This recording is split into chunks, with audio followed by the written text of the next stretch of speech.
పంట కొనుగోలుపైన తెలంగాణ సర్కార్ కీలక నిర్ణయం తీసుకుంది. రాష్ట్ర ప్రభుత్వమే కొనుగోలు చేయాలని ప్రభుత్వం నిర్ణయించింది. మొక్కజొన్న కొనుగోలు కోసం అదనంగా మరో 1800 కోట్లు కేటాయించాలని మంత్రి తుమ్మల తెలిపారు.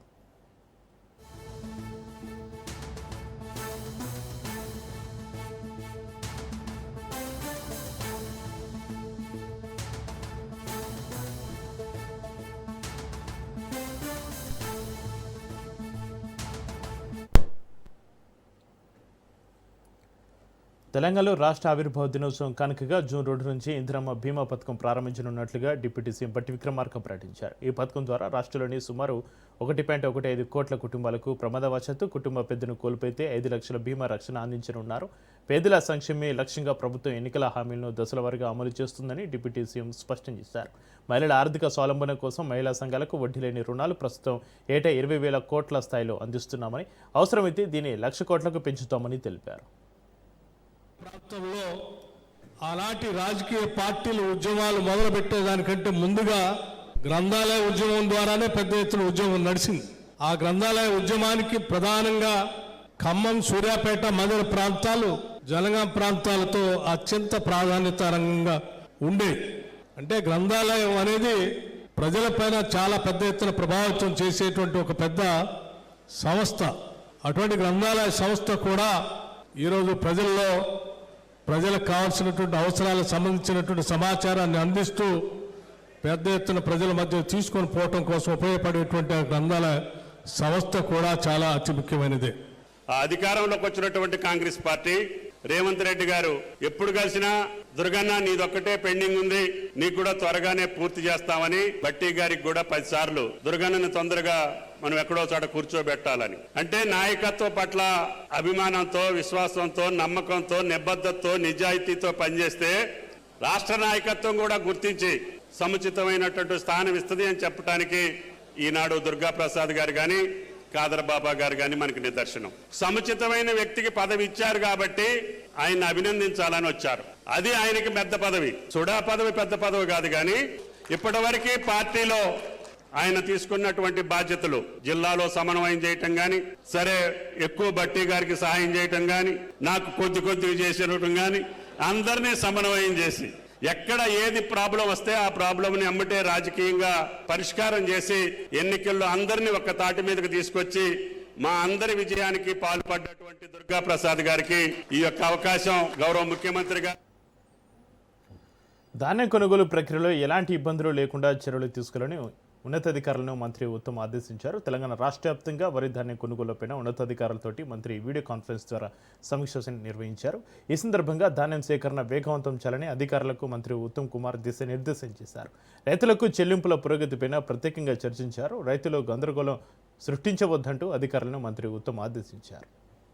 జరిగింది మీడియా మిత్రుల ద్వారా ఒకటి నేను కొంత సంతోషంతో ఆత్మ సంతృప్తి యావత్ తెలంగాణ ప్రజానీకానికి తెలియజేస్తున్నా. ఈరోజు తెలంగాణలో ఉన్న కాంగ్రెస్ ప్రభుత్వం, గౌరవనీయులు ముఖ్యమంత్రి రేవంత్ రెడ్డి గారి నాయకత్వంలోని కాంగ్రెస్ ప్రభుత్వంలో భారతదేశంలో 29 రాష్ట్రాల్లో ఎక్కువ వరి పండించడం కానీ, వరి కొనుగోలు కానీ ఇప్పుడు తెలంగాణలో మన ప్రభుత్వంలో జరుగుతుంది. మాది రైతు పక్షపాత ప్రభుత్వము. మేము ఖరీఫ్కి కానీ, రబీకి కానీ ఒక్కొక్క పంటకి తెలంగాణలో వరి రైతులకి 20 నుంచి 22 వేల కోట్ల రూపాయలు నేరుగా వాళ్ళు ప్రొక్యూర్మెంట్ సెంటర్లకి వరి తీసుకొచ్చిన 48 గంటల్లో నేరుగా వాళ్ళ అకౌంట్లకి అమౌంట్ ట్రాన్స్ఫర్ చేసి, ఒక సంవత్సరంలో ఖరీఫ్, రబీ 2 కలిపితే 45 వేల కోట్ల రూపాయలు మా కాంగ్రెస్ ప్రభుత్వం తెలంగాణలో వరి రైతులకి 45 వేల కోట్ల రూపాయలు నేరుగా ట్రాన్స్ఫర్ చేయడం జరుగుతుంది. అధికారులు హైదరాబాద్ కాంగ్రెస్ పార్టీ ప్రధాన కార్యాలయం గాంధీభవన్లో జరిగిన సమీక్ష సమావేశంలో తీవ్ర ఉధృత పరిస్థితి చోటు చేసుకుంది. సీనియర్ నేత మల్లు రవి అధ్యక్షతన హైదరాబాద్ పార్లమెంటు నియోజకవర్గ పరిధిలోని బూత్ లెవెల్ ఏజెంట్ల పనితీరుపైన కీలక సమీక్ష సమావేశం నిర్వహించారు. సమావేశం కొనసాగుతున్న సమయంలో గోషమహల్ నియోజకవర్గ ఇన్ఛార్జి. ఈ రివ్యూ మీటింగ్కు గైరు హాజరు కావడంపైన స్థానిక నేతలు, కార్యకర్తలు తీవ్ర అభ్యంతరం వ్యక్తం చేశారు. ముఖ్యమైన సమీక్షకు బాధ్యత గల నేతలు రాకపోతే ఎలా అంటూ గట్టిగా నిలదీశారు. ఈ క్రమంలోనే సీనియర్ నేత మల్లు రవికి పార్టీ కార్యకర్తలకు మధ్య తీవ్రస్థాయిలో వాగ్వాదం చోటు చేసుకుంది.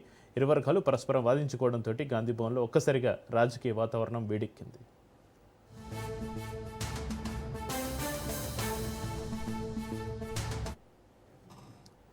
సీఎం రేవంత్ రెడ్డికి బీజేపీ రాష్ట్ర అధ్యక్షుడు రామచంద్రరావు లేఖ రాశారు. తెలంగాణకు కేటాయించిన గోదావరి జలాల వినియోగంపైనే లేఖలో పేర్కొన్నారు.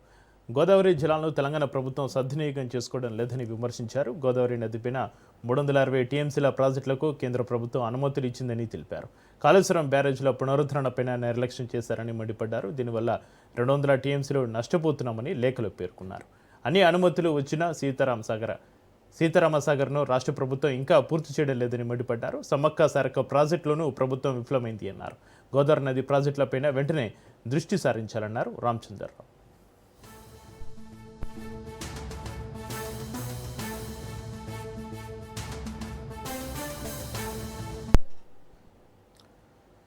తెలంగాణలో బీజేపీ గేర్ మార్చింది. రైతు సమస్యలపైన కమలం పార్టీ పోరుబాట పట్టింది. రైతు కోసం బీజేపీ భరోసా పేరుతోటి రేపటి నుంచి 3 రోజుల పాటు యాత్ర చేయనుంది. ధాన్యం కొనుగోలు కేంద్రాలను బీజేపీ నేతలు సందర్శించనున్నారు.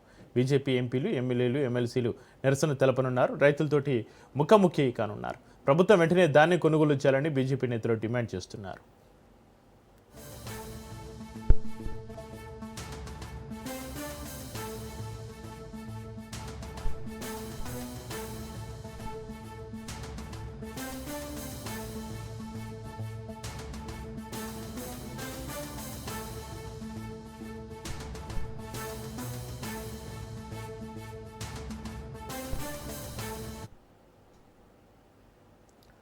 తెలంగాణలో ధాన్యం కొనుగోలుపైన పొలిటికల్ వార్ మరింత వేడెక్కింది. బీజేపీ నేతలు రాష్ట్ర ప్రభుత్వంపైన తీవ్ర విమర్శలు గుప్పించారు. రైతులు తీవ్ర ఇబ్బందులు పడుతున్నారని, ధాన్యం కొనుగోలు కేంద్రాల్లో సరైన సదుపాయాలు లేవని ఆరోపించారు. గత ప్రభుత్వాల హామీలు కూడా అమలు కాలేదని విమర్శించారు. రైతుల సమస్యలు తెలుసుకునేందుకు బీజేపీ నేతలు ధాన్యం కొనుగోలు కేంద్రాలను సందర్శించనున్నట్లుగా తెలిపారు. సమస్యలుండే పోయిన ప్రభుత్వం అయినా వరేస్తే ఊరేసుకున్నట్టు అన్న ప్రభుత్వం అయినా, లేకుంటే ఇప్పుడు వరంగల్ డిక్లరేషన్ చేసిన కాంగ్రెస్ ప్రభుత్వం అయినా, రెండింటి మధ్యలో ఏమీ వరకలేదు. ఆ రోజు రైతులు ఇంతో అంతో ఆదుకున్నారంటే కేంద్ర ప్రభుత్వమే. ఈ రోజు కూడా రైతులు ఇంతో అంతో సంతోషంగా ఉన్నారంటే కేంద్ర ప్రభుత్వం. ప్రతి రైతు కుటుంబానికి 1,20,000 ప్రతి సంవత్సరము కేంద్ర ప్రభుత్వం నుంచి వస్తుంది. అన్నిట్లో ఎక్కువ కొనుగోలు కొరకు డబ్బు ఇచ్చేది, పైసలు ఇచ్చేది ఏ రాష్ట్రం కన్నా ఇచ్చిందంటే అది ఉత్తరప్రదేశ్ కంటే ఎక్కువ మన తెలంగాణకు ఇస్తుంది. రాష్ట్రం ఇచ్చేది ఏంది? ఏమీ లేదు. వరంగల్ డిక్లరేషన్ చేసిండ్రో, ఏం డిక్లరేషన్ చేసిండ్రో, ఎన్ని మేనిఫెస్టోలు చేసిండ్రు, కానీ వాళ్లకు ఈరోజు ఆదుకునేది కేంద్ర ప్రభుత్వం మాత్రమే. మొట్టమొదటి స్టాప్ మా వికారాబాద్ జిల్లాల కుల్కచర్ల మండల మేము అక్కడ కుప్పలు వరి వండిస్తుండ్రు. కల్లాలు చక్కగా లేవు, కొనుగోలు చక్కగా లేవు, గనీ బ్యాగ్స్ చక్కగా లేవు. ఇన్ని సమస్యలు కేవలము రాష్ట్ర ప్రభుత్వం నిర్లక్ష్యం వల్లనే. రైతన్న పడుతున్నటువంటి కష్టాలు తెలంగాణ రాష్ట్రంలో ఎక్కడ చూస్తే అక్కడ రైతు దోపిడీకి గురైతా ఉన్నాడు. ఒకవైపు దళారులు మార్కెట్లో రేటును డ్రాప్ చేసి రైతులను పుట్టిస్తా ఉన్నాడు. కనీసం 30% కూడా కొనుగోలు పూర్తి చేయలేనటువంటి ప్రభుత్వం పూర్తిగా వైఫల్యం చెందింది. 80% పూర్తి చేశారని చెప్తా ఉన్నారు. ఏ లెక్కల ప్రకారం మీరు 80% కొనుగోలు పూర్తి చేశారో మీరు సమాధానం చెప్పాలని అడుగుతా ఉన్నాను. రైతులకు పండించిన పంట కొనుగోలు చేయలేని పరిస్థితిలో ఉన్నారు. 10 పంటలకు MSP ఇచ్చి, గిట్టుబాటు ధర ఇచ్చి ప్రతి గింజను కొనుగోలు చేస్తామని చెప్పేసి మీరు మేనిఫెస్టోలో పెట్టినటువంటి ముఖ్యమంత్రి రేవంత్ రెడ్డి గారు, మీరు గెలిచి అధికారంలో వచ్చిన తర్వాత ఇప్పటి వరకు కనీసం శనగలు కొన్నారు, సన్ఫ్లవర్ కొన్నారు. మరి ఏ రకమైనటువంటి పంటను ఈరోజు కొనుగోలు చేస్తలేరు. వరి ఒకటి కొనుగోలు చేస్తామని చెప్తా ఉన్నారు, కానీ దాంట్లో దళారులే 3వ వంతు ఈ రాష్ట్రంలో రైతుల దగ్గర నుంచి కొనుగోలు చేస్తా ఉన్నారంటే మీరు రైతులను ఎంత మోసం చేస్తా ఉన్నారో.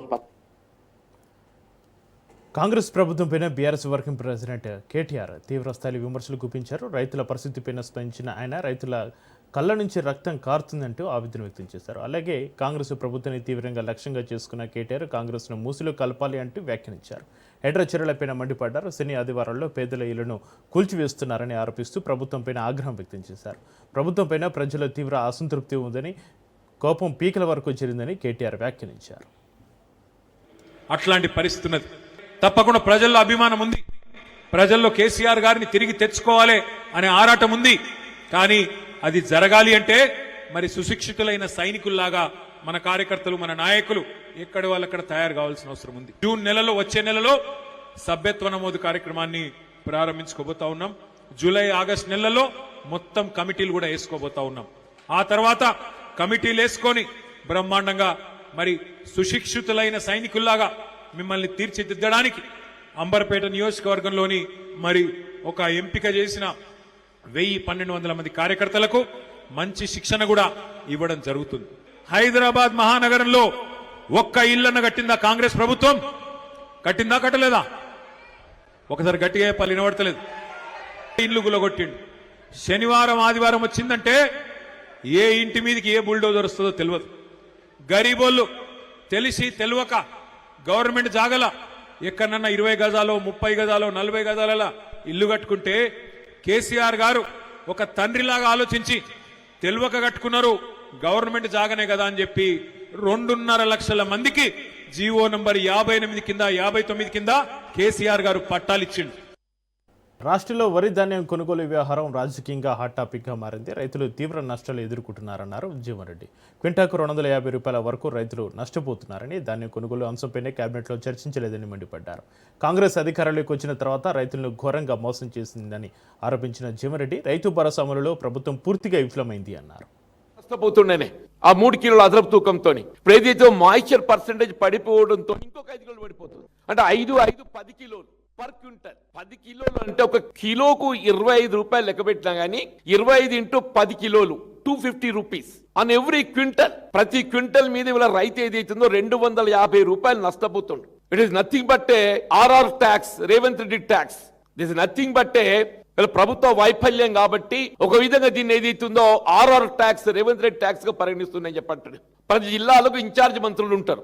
ఇంతవరకు ఏ జిల్లాలో కూడా ఏ ఇన్ఛార్జ్ మంత్రి తిరిగినట్టు దాఖలాలు లేవు. సివిల్ సప్లైస్ మినిస్టర్, పౌర సరఫరా శాఖ మంత్రులు ఉత్తమ్ రెడ్డి గారు ఎక్కడుండో ఏంటో ఆయనకే తెలియదు. వ్యవసాయ మంత్రి తుమ్మల నాగేశ్వరరావు గారు వీళ్ళు మా కరీంనగర్ జిల్లా ఇన్ఛార్జ్ ఆయన, ఇంతవరకు ఏదైతే కరీంనగర్ జిల్లాలో అడుగుపెట్టింది లేదు. పౌర సరఫరా శాఖ మంత్రులు ఏదైతుందో మొన్న ఒకసారి ఆ నల్లగొండకో సూర్యాపేటకో ఫ్లయింగ్ విజిట్ చేసినట్టు చూస్తున్నాయి. Flying visit. ఏ జిల్లా ఇన్ఛార్జ్ మంత్రి కూడా ఎక్కడ పర్యటన లేదు.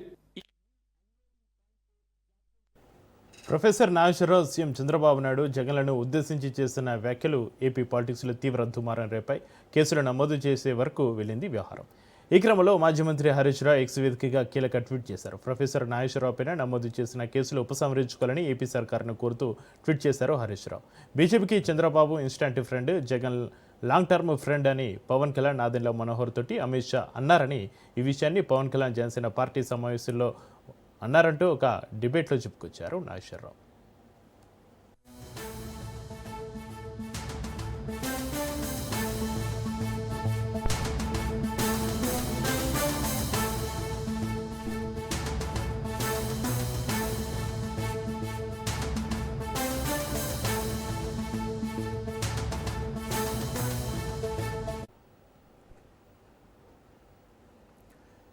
వైసీపీ అధినేత జగన్ లక్ష్యంగా మంత్రి నారాయణ తీవ్రస్థాయిలో విరుచుకుపడ్డారు. రాష్ట్రంలో రక్త చరిత్ర ఎవరిదో ఆంధ్రప్రదేశ్ ప్రజలందరికీ బాగా తెలుసని, జగన్ అండ్ కో ఎన్ని అసత్యాలు మాట్లాడినా జనం నమ్మే పరిస్థితుల్లో లేరని మండిపడ్డారు. వైఎస్ కుటుంబం, వైసీపీ రక్త చరిత్ర ప్రజలకు తెలుసు కాబట్టి గత అసెంబ్లీ ఎన్నికల్లో ఆ పార్టీని కేవలం 11 సీట్లకే పరిమితం చేశారని, వచ్చే ఎన్నికల్లో వారికి 0 సీట్లు రావడం ఖాయమని జోసెన్ చెప్పారు.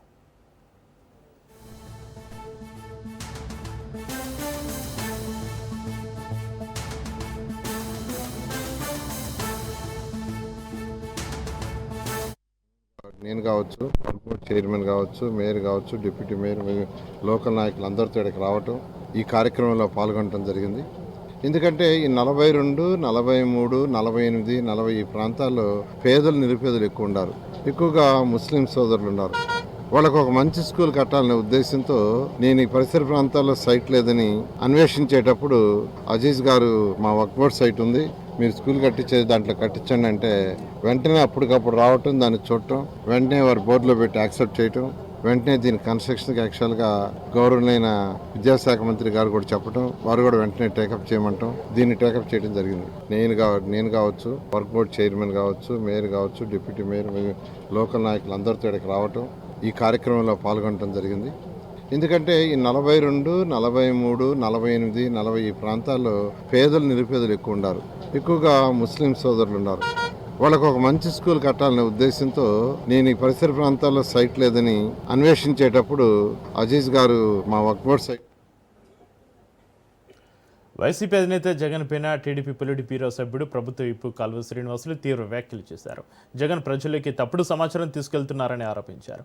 గత హత్యల ఘటనలో తమ కుటుంబానికి సంబంధం లేదన్న వ్యాఖ్యలను ఖండించారు. వైఎస్ కుటుంబానికి 6 దశాబ్దాలుగా నేర చరిత్ర ఉందని, దౌర్జన్యాలు, హింసాత్మక ఘటనల ఆరోపణలు ఉన్నాయని కాల్వ శ్రీనివాసులు విమర్శించారు. ఎన్నికల సమయంలో జరిగిన హింస, బ్యాలెట్ బాక్స్ ఘటనలు, టీడీపీ నేతలపైన జరిగిన హత్యల అంశాలను ప్రస్తావించారు. బాధితుడినని, తనకు తన కుటుంబానికి నేరాలతోనూ అరాచకాలతోనూ అసలు సంబంధమే లేదని బుకాయించే ప్రయత్నం చేశాడు. ఈ రాష్ట్ర రాజకీయాల్లో అంటే ఉమ్మడి ఆంధ్రప్రదేశ్ రాష్ట్రం ఉన్నప్పుడు కానీ లేదా భారతదేశ రాజకీయాలను తీసుకుంటే కూడా ఇంత సుదీర్ఘమైన నేర చరిత్ర ఉన్న వ్యక్తులు, కుటుంబము మనకు భారతదేశ రాజకీయాల్లో ఎక్కడ కనిపించదు, వినిపించదు.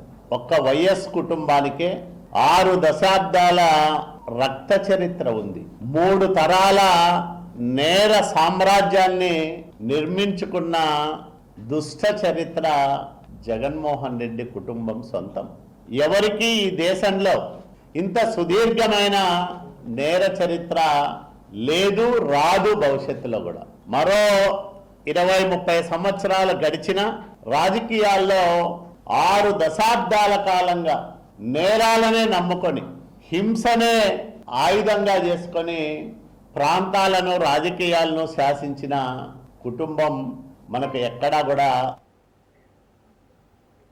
ఏపీలో ప్రజాస్వామ్యం ప్రమాదంలో పడిందని వైసీపీ చీఫ్ మాజీ సీఎం జగన్ తీవ్ర ఆరోపణలు చేశారు. ప్రస్తుతం ఉన్న ప్రభుత్వం పోలీసు రాజ్యాన్ని నడుపుతోందని, ప్రతిపక్ష నాయకులు, జర్నలిస్టులు, సోషల్ మీడియా యాక్టివిస్టుల గొంతు నొక్కుతున్నారని విమర్శించారు.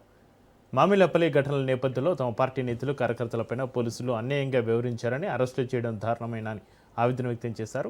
రైతుల సమస్యలపైన నిలబడుతున్న వారిని అడ్డుకోవడం, కేసులు నమోదు చేయడం ప్రజాస్వామ్యానికి విరుద్ధమని ఆరోపించారు. సోషల్ మీడియా వేదికగా ఎక్స్ ద్వారా స్పందించిన జగన్ ప్రభుత్వ తీరుపైన తీవ్ర అసంతృప్తి వ్యక్తం చేస్తూ ఇది అణచివేత చర్యల ప్రభుత్వంగా మారిందని వ్యాఖ్యానించారు.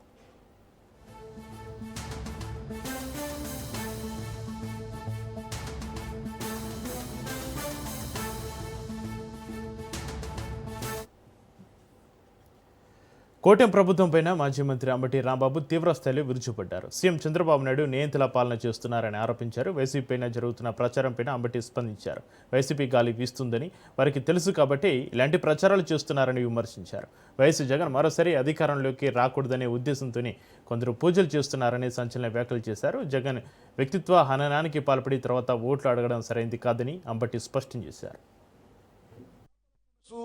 వండినటువంటి ఘటన సమర్థుడు నారా చంద్రబాబు నాయుడు గారు. ఎంత టెక్నాలజీ పెరిగిపోయిందండి. అసలు గ్యాసు మండలేకోకుండా, గ్యాసు స్టవ్ వెలిగించుకోకుండా, గ్యాసు స్టవ్ మీద చేపల పులుసు వండినటువంటి ఓ మహానుభావ నారా చంద్రబాబు నాయుడు గారు. ఎందుకయ్యా ఈ డ్రామాలు నాకు అర్థం కాలేదు. అడుగు ఓట్లు పర్లా, చేపల పులుసు వంతే మత్స్యకారులందరూ నీకేసేస్తారా ఓట్లు? అయ్యా చంద్రబాబు నాయుడు గారు, నేను మీకు ప్రత్యేకంగా చెబుతున్నా, మీ బాబు కొడుకులు ఇద్దరికీ కూడా ఆ లవ్ క్యాష్కి, ఈ చీటింగ్ చంద్రబాబు నాయుడు గారికి చెప్తున్నా, జగన్మోహన్ రెడ్డి గారిని రోజు తిట్టి గొడ్డలి పార్టీ, ఆ పార్టీ, ఈ పార్టీ అని భయపడిపోతున్నారు మీరు. వచ్చేది మళ్ళా జగన్మోహన్ రెడ్డి అని మీ హృదయాలకు తెలుసు. అందుకే భయపడి ఏదో ఒక విధంగా జగన్మోహన్ రెడ్డి గారిని బురదలాలనేటువంటి ఒక కార్యక్రమాన్ని మీరు నెత్తిన పెట్టుకున్నా సరే ప్రజలు మాత్రం అన్నింటినీ కూడా గమనిస్తున్నారు. దానితో పాటు ఇంకొక విషయం కూడా చెప్పాలి. మరి ప్రస్తుత టీటీడీ పాలక మండలిపైన మాజీ చైర్మన్ భూమన కరుణాకర్ రెడ్డి తీవ్రస్థాయిలో మండిపడ్డారు. తన ఇంటిని ముట్టడించడానికి వచ్చిన వాళ్ళు జగద్గురువులు కాదు, జగత్ కిలాడీలు అని విమర్శించారు. టీడీపీ కార్యకర్తలకు కాశ్యం కప్పి కోలాటం వాళ్ళను తెచ్చి తనపైకి ఉసుగొలుపుతున్నారని ఆరోపించారు. ప్రస్తుత చైర్మన్ అక్రమాలను బయటపెడుతున్నందుకే తనపైన దాడులు జరుగుతున్నాయని, శ్రీవాణి వేఐపీ టికెట్లలో భారీ అవినీతి జరుగుతుందని భూమన తెలిపారు.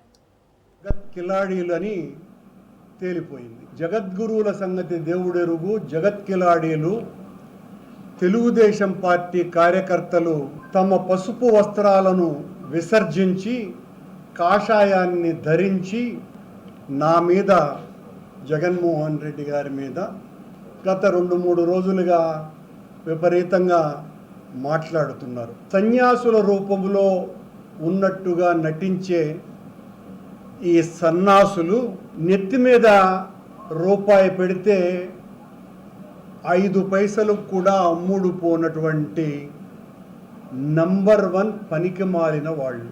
ఎవరయ్యా ఇతను అని కనుక్కుంటే Telugu Desam party NTR literature committee. ఈయన సనాతన ధర్మం మీద, నా మీద పెద్ద ఎత్తున మాట్లాడుతున్నాడయ్యా.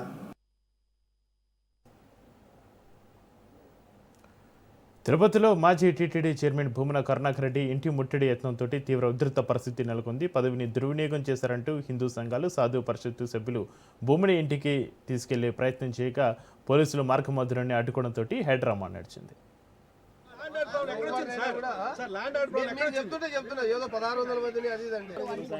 మరి అవసరమైన వారు ఇష్టానుసారంగా మాట్లాడవచ్చు. మీరు మాట్లాడండి. అంటే రోజు తిడుతూ ఉంటే మేము పోలీస్ పర్మిషన్ అనేది గోవిందనామాలు చెప్పడానికి, రోడ్డు మీద ఇది చెప్పడానికి, గోవిందనామాలు చెప్పడానికి పర్మిషన్ అవసరం లేదు. టీటీడీ గైడ్ లైన్స్ లో కానీ ఎక్కడైనా ఉంటే చెప్పండి. ప్రపాలకన్నిటికీ పర్మిషన్ ఇచ్చి దయచేసి పర్మిషన్ ఇచ్చి సహకరించండి, మాకు సహకరించండి. పోలీసు వారు మేము చేసే తప్పు అని భావిస్తే కేసు కట్టండి, స్టేషన్ లో పడేయండి. ఎవరింటికైనా సరే సార్, తమకు అన్ని తెలుసు.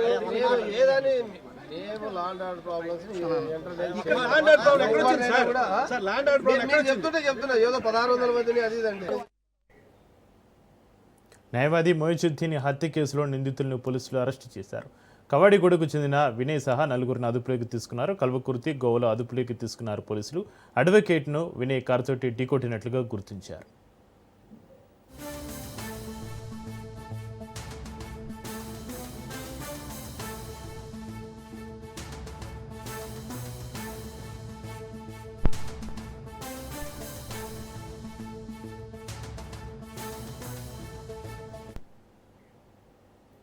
దేశవ్యాప్తంగా వాతావరణం పూర్తిగా వింతగా మారింది. ఒకవైపు ఉత్తర మధ్య భారతంలో తీవ్ర ఎండలు ప్రజలను ఉక్కిరిబిక్కిరి చేస్తుంటే, మరోవైపు దక్షిణాది రాష్ట్రాల్లో భారీ వర్షాలు కురుస్తున్నాయి.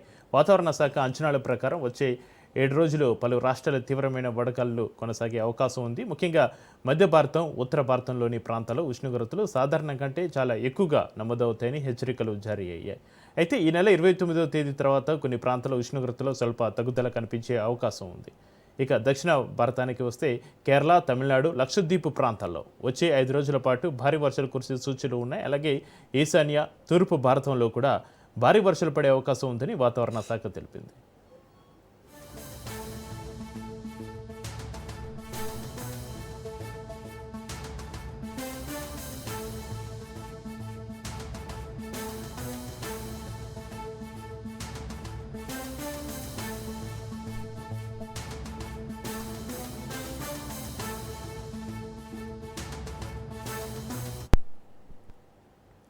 మహారాష్ట్ర చంద్రపూర్ జిల్లాలో 4 మహిళలను పట్టణ పెట్టుకున్న T2 ఆడపులిని ఎట్టకేలకు అటవీశాఖ అధికారులు బంధించారు. సింధేవాహి తాలూకా గుంజవాహి అటవీ ప్రాంతంలో టేకు ఆకులు కోస్తున్న 4 మహిళలపైన ఈ పులి దాడి చేసి దారుణంగా హతమార్చింది. ఒకే ఘటనలో 4 మృతి చెందడంతో స్థానిక గ్రామాల్లో తీవ్ర భయాందోళనలు వ్యక్తమయ్యాయి. రంగులోకి దిగిన అటవీశాఖ ప్రత్యేక బృందాలు, ట్రాప్ కెమెరాలు, సీసీటీవీ ఫుటేజ్ నిరంతర గస్తీ ద్వారా ఎట్టకేలకు పులిని పట్టుకున్నాయి. పులి చిక్కడంతో స్థానికులు ఊపిరి పీల్చుకున్నారు. అయితే అడవిలోకి తునికాకు సేకరణకు వెళ్లే కూలీలు ఇక అప్రమత్తంగా ఉండాలంటూ అధికారులు హెచ్చరిస్తున్నారు.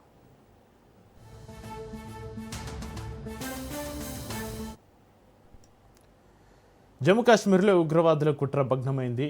బారాములలో ఆర్పీజీ మందుగుండు సామాగ్రి స్వాధీనం చేసుకున్నారు. పోలీసు, ఆర్మీ, సిఆర్పీఎఫ్ ఉమ్మడి తనిఖీలో భారీ డంపు బయటపడింది. ఉగ్రవాదుల కోసం సెర్చ్ ఆపరేషన్ కొనసాగుతోంది.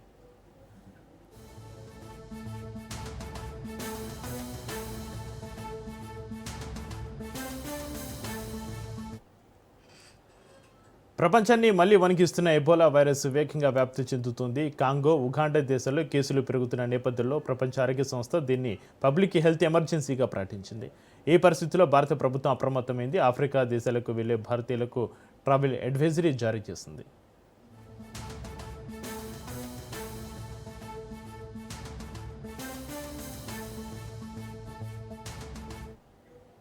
ఎబోలా ప్రభావంపై ఆంధ్రప్రదేశ్ ప్రభుత్వం ముందస్తు చర్యలు ప్రారంభించింది. కాంగో, ఉగాండా నుంచి వచ్చే ప్రయాణికులకు తప్పనిసరి వైద్య పరీక్షలు నిర్వహించాలని నిర్ణయించింది. విశాఖ, విజయవాడ, తిరుపతి అంతర్జాతీయ విమానాశ్రయాల్లో ప్రత్యేక స్క్రీనింగ్ ఏర్పాటు చేసినట్లుగా సమాచారం. అదేవిధంగా జిల్లాల యంత్రాంగానికి ఆరోగ్య శాఖ మంత్రి సత్యకుమార్ ఆదేశాలు జారీ చేసినట్లుగా తెలుస్తోంది. ప్రపంచవ్యాప్తంగా ఆందోళన రేపుతున్న ఎబోలా వ్యాప్తి నేపథ్యంలో ఆరోగ్య శాఖలు మరింత అప్రమత్తంగా ఉండాలని నిపుణులు సూచిస్తున్నారు.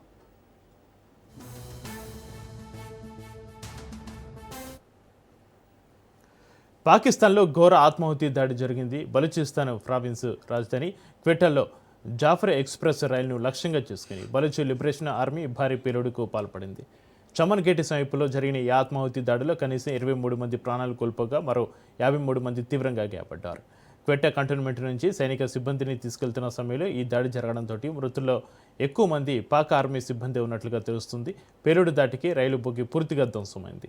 ఈ ఘోర దాడికి తామే బాధ్యులమని BLA అధికారికంగా ప్రకటించింది. గాయపడిన వారిలో పలువురి పరిస్థితి విషమంగా ఉండడంతో మృతుల సంఖ్య ఇంకా పెరిగే అవకాశం ఉంది.